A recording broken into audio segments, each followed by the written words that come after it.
torcedor quer ver mudança de atitude. O torcedor quer ver mudança de postura. Isso não dá para garantir que a gente vai ter. Mas se serve de consolo, pelo menos umas mudanças na escalação, isso a gente garante.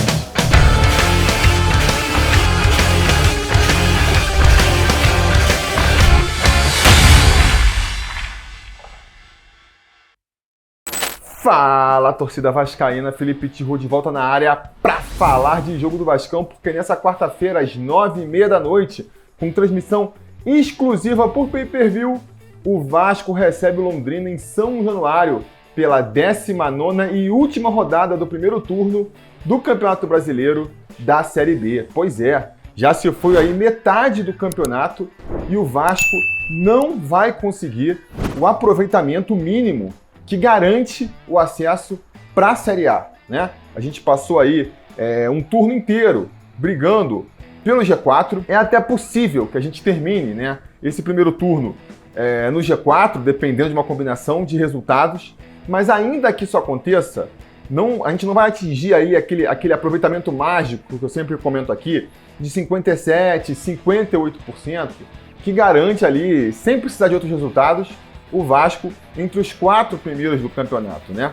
O Vasco tem hoje ali um aproveitamento de 51%. Se ganhar, chega ali 54% mais ou menos.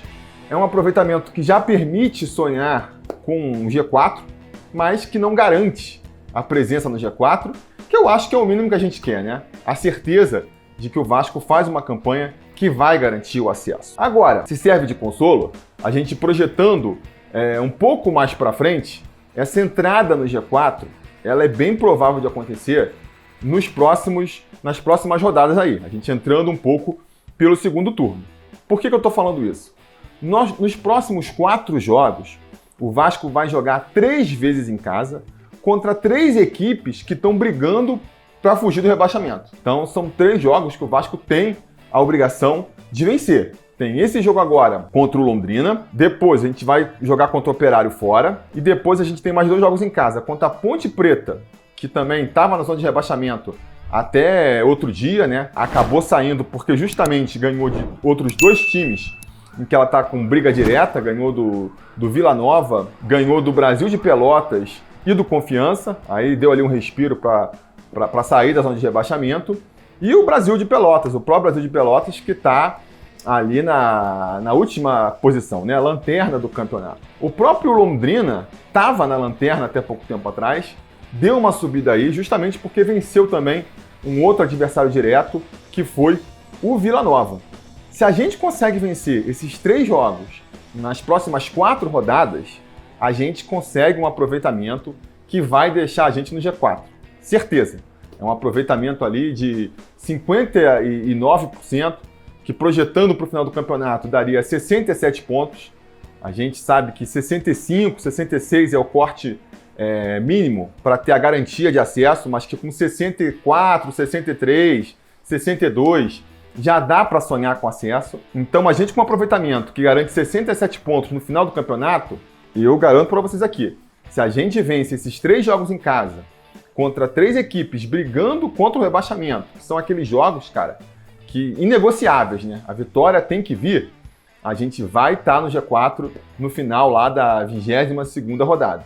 Se a gente, além disso, ainda consegue vencer o Operário fora de casa, aí a gente emenda aí uma sequência de 4 vitórias consecutivas. Olha, eu acho que a gente pode terminar ali a 3ª rodada do segundo turno até na liderança do campeonato. A gente chegaria no aproveitamento de 62%, projetando dar 73 pontos no final do campeonato. 73 pontos foi a pontuação da Chapecoense, última campeã da Série B. Então, essas próximas rodadas aí, o Vasco tem tudo para finalmente conseguir alcançar seu objetivo, ficar no mínimo entre os 4 primeiros do campeonato, né?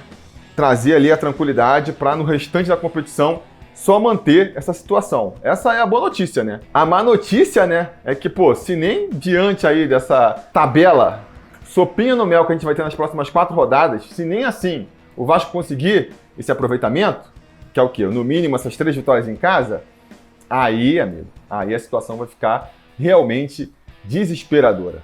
E para isso, para a gente conseguir esse objetivo e conseguir essa sequência, essa vitória hoje ela é fundamental, ela precisa vir do jeito que for.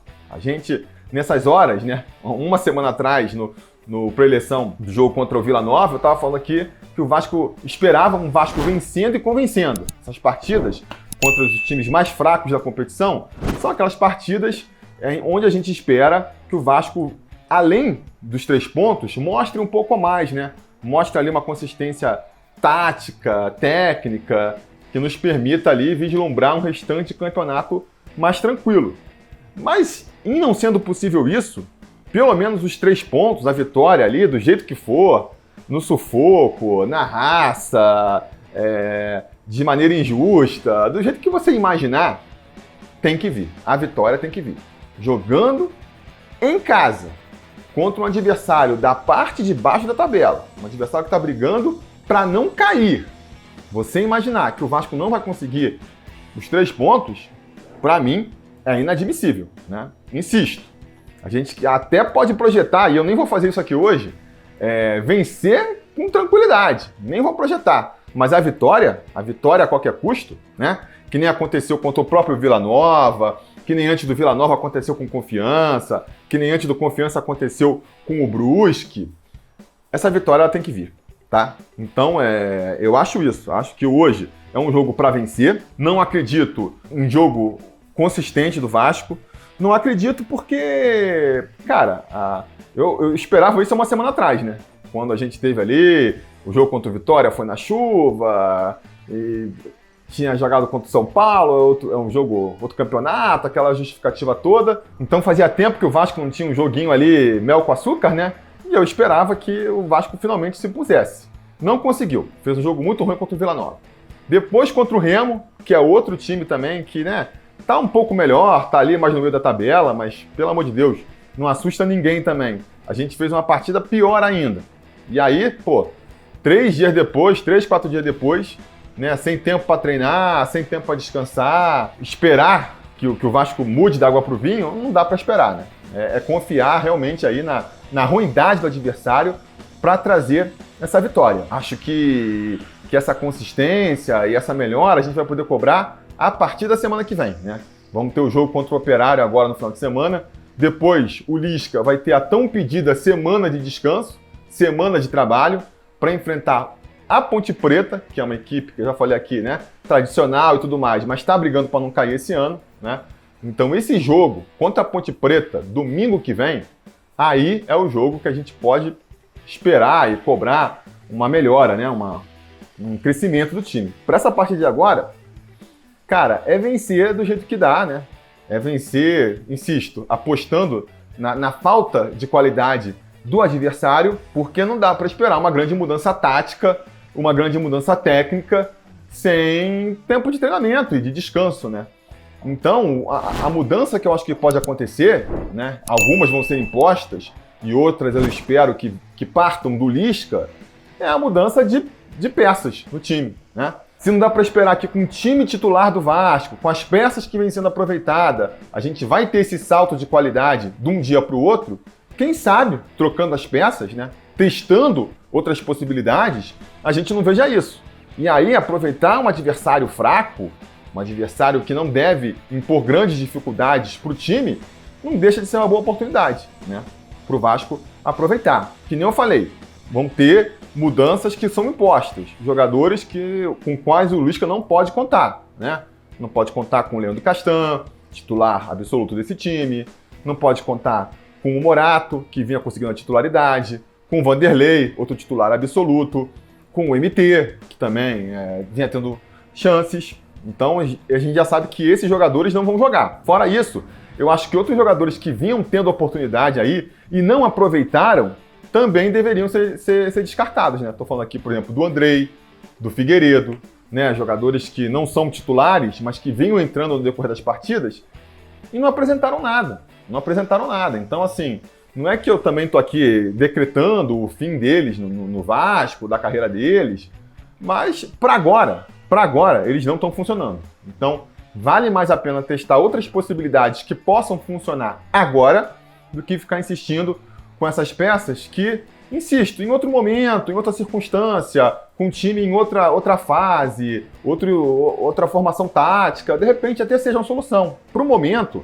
você pega aí as últimas 3, 4 partidas, eles já mostraram que não são. Então, vamos falar aqui a provável escalação do Vasco para essa partida? E aí eu já vou comentando aí o que eu acho de cada setor e cada posição, né? No gol, a gente deve ter, então, mais uma chance para o Lucão. Lucão que acho que fez boas apresentações esse ano, né? E foi campeão olímpico aí, mesmo sem atuar. Chega com essa moral, não é mesmo? E com a possibilidade de ser titular já. Acho que é natural, né? Ele é o reserva imediato do Vanderlei. Mas, pô, eu gostei da estreia do House na partida contra o Remo, viu? Achei que ele nem fez grandes defesas. O Vasco, naquele momento ali, não foi muito exigido, né? O Remo já estava ali tentando segurar o resultado.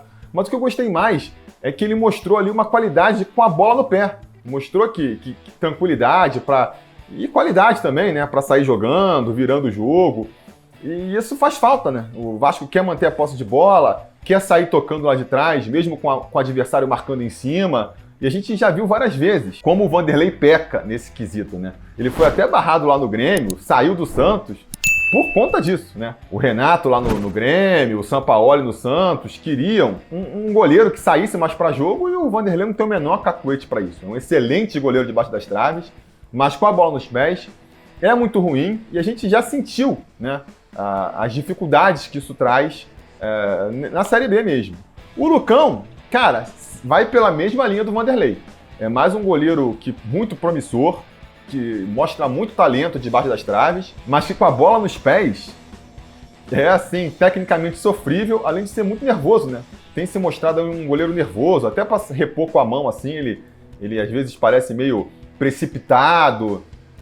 E de repente, cara, isso pode ser um diferencial, né? De repente você ter ali o Halls, que nem é tão talentoso que nem o Lucão, mas tem essa qualidade aí que o futebol moderno tem pedido muito, de repente pode ser um diferencial pro garoto. Enfim, ponderações que eu faço aqui pensando até mais a longo prazo, porque para agora eu acho que o titular tem que ser mesmo o Lucão, né?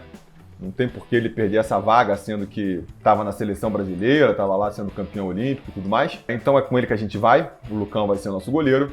Na lateral direita a gente vai ter a volta do Léo Matos, uma volta alvissareira, né? Uma boa volta, porque não temos outro jogador para aquela posição. Isso para mim é um dos dramas, né? É uma das lacunas desse elenco que o Lisca vai ter que quebrar a cabeça aí para resolver. Porque para mim o Léo Matos é indiscutivelmente o nosso melhor lateral direito.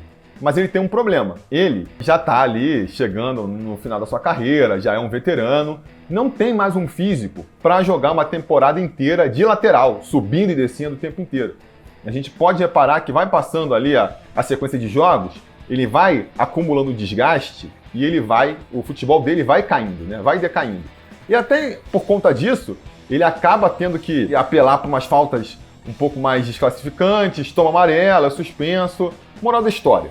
Seja de forma voluntária ali, porque o departamento médico percebe que precisa poupar o jogador, ou seja, até de maneira involuntária, porque ele toma cartão pra caramba, é o Yellow Matos, né?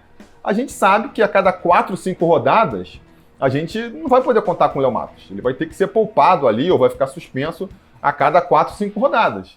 E aí, qual que é a solução? A gente não tem solução. O Zeca, joga o Zeca ali pela direita, não funciona tão bem, né? Acho até que é a melhor coisa a se fazer, é o que o Vasco vem fazendo, né? Mas não chega a ser a solução ideal, até porque você bota o Zeca na direita, você arruma um problema na esquerda. Quem que você escala na esquerda, né? E a outra opção, que é o Tenório, também não passa confiança, né? Acho até que ofensivamente o Tenório é bom, ele tem a velocidade para ir na linha de fundo, acho que ele tem um bom cruzamento, mas defensivamente toma muita bola nas costas, não consegue ali no corpo ganhar dos adversários, é baixo, então atrapalha ali na questão da bola aérea também.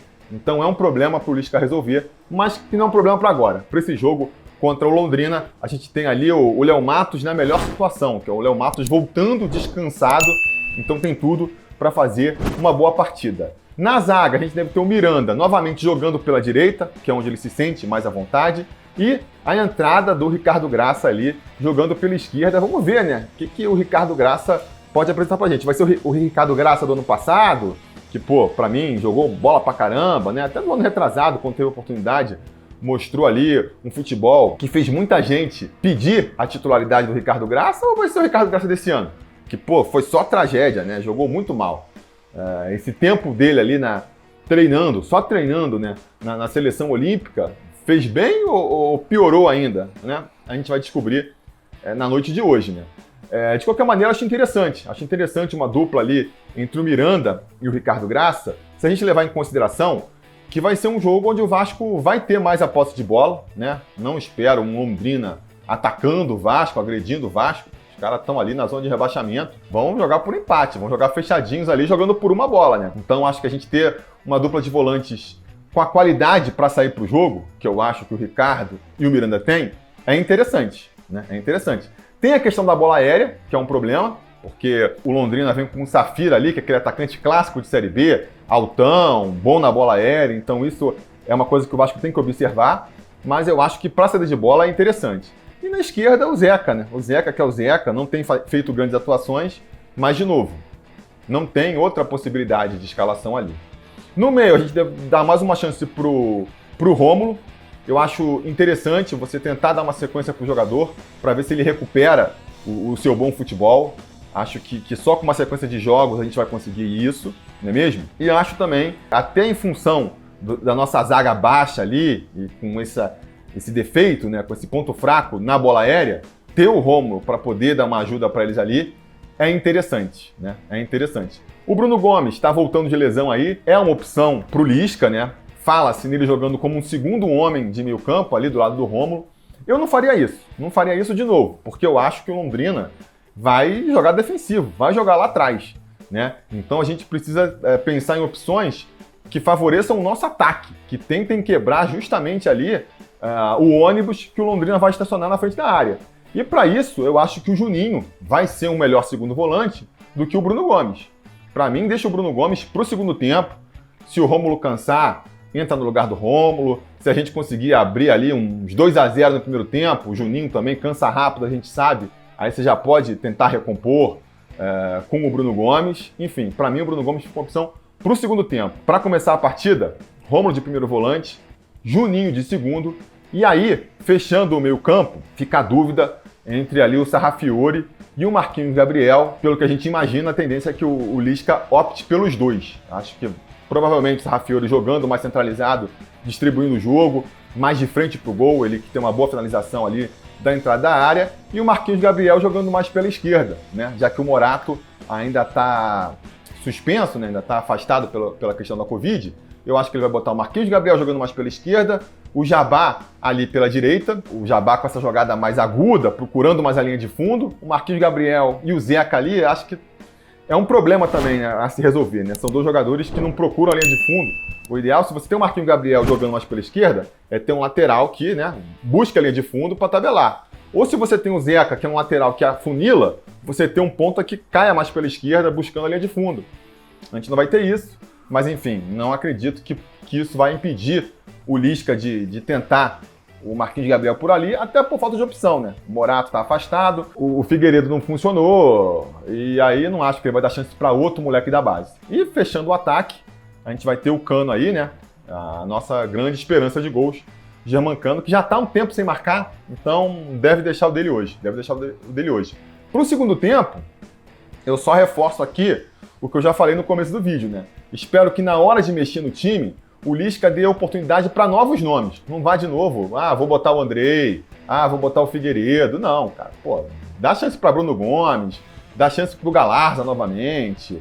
Né? A Galarza não vinha atravessando uma grande fase, mas, pô, já ficou um tempo aí de castigo, já pode voltar. Mesma coisa serve no ataque pro Gabriel Peck, pro Arthur Salles. Tiveram as chances, não vieram bem, quis deixar de castigo ali para ficar pensando na vida, beleza, né? Já deu castigo. É hora de Andrei, Figueiredo, esses caras ficarem de castigo e Peck, Arthur Salles, Galarza terem novas oportunidades. Espero que, se a gente não pode ver uma mudança técnica e tática, não dá para acreditar em grandes saltos nesse sentido, que pelo menos a gente veja novas peças que possam abrir aí novas possibilidades para o Vascão. Beleza? Então é isso, né? Acho que a vitória tem que vir, sofrida ou não, acho até que vai ser sofrida, mas ela tem que acontecer. Então vou apostar aqui no 1-0 Vascão, o gol do Germancano, né? a gente vai voltar no pós-jogo reclamando, puto com o Vasco, mas o mais importante é que a gente volta com uns 3 pontos na caixa, se aproximando ali do G4, eventualmente, né, se der sorte, até já entrando no G4. E aí, nesse início do segundo turno, a gente tem tudo para se consolidar ali naquela posição, que é o que a gente quer, não é mesmo? Mas diga aí a opinião de vocês sobre essa partida, quanto que vocês acham que vai ser o jogo, acham que vai ser fácil, acham que vai ser difícil, acham que a gente não vai conseguir ganhar, diga aqui nos comentários. Mais tarde, lá no nosso segundo canal, né, nosso primeiro canal, na verdade, o Atenção Vascaínos, tem o pré-jogo ali a partir das 8h45, depois o pós-jogo, vocês sabem, o maior pós-jogo da internet, assim que a partida acabar. Eu volto amanhã aqui no nosso AV+, com mais um Sobre Vasco AV, às 7 horas da noite, se eu não me engano, né? 1h da tarde sai o podcast, às 7 horas sai o vídeo aqui. Conto com a audiência de vocês e até lá a gente vai falando.